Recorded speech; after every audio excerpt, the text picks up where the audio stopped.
Það var nokkuð stórt tap í Keflavík í kvöld. Hver eru svona fyrstu viðbrögð eftir leik? Bara svona ótrúlega disappointed, vonsvikinn til síðustu 2 leiki hvað við erum aumir hérna í dag. Tap í síðustu 2 leikjum og komið 7 töp en eins og segir frammistaðan var alltaf önnur ef við náum móti Álftanesi og svo í leiknum þar undir móti Þór. Já, við spiluðum miklu betri varnarleik í síðustu 2 leikjum. Við vorum ekki frábærir í vörn en við svona reyndum allavega að halda okkur fyrir framann menn áður en þeir komust inn í teig. Þeir fengu að fara hvert sem þeir vildu hérna í dag og það var til skammar varnarlega frá elstu mönnum og niður í þá yngstu. Já. Og búist þið að sjá einhver breytingar á hóp Hauka núna þegar landsleikjarhléið er gangi í garð? Veit það ekki, við ætluðum að ræða það þegar þessi leikur væri búinn.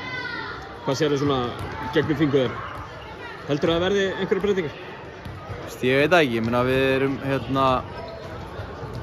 ég bara veit það ekki. Ég er bara að þjálfa þetta liðið, skilur. Við erum að skjóta 12% í þristum í dag.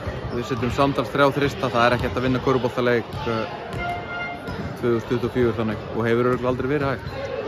Frammistaðan í kvöld ekkert sérstakann, eins og ég nefndi frammistaðan í síðustu 2 leikjum þar á undan, bara nokkuð góð og svona í rétta átt.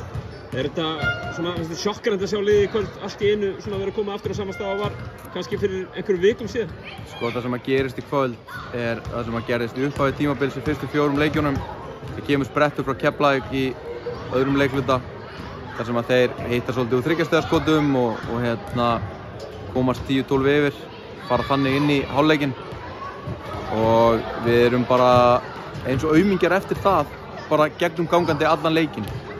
Það er bara nákvæmlega það sem að gerist í þessum Stjörnuleik og Grindavíkurleik í upphafi tímabils. Þannig að já, mjög mikil vonbrigði að við séum að taka svona skref aftur á bak, að halda áfram að spila og gera hlutina eins og menn þegar að svona fyrsta höggið kemur. Við brottum í dag við fyrsta höggið og erum ótrúlega miklu aumingjar eftir það.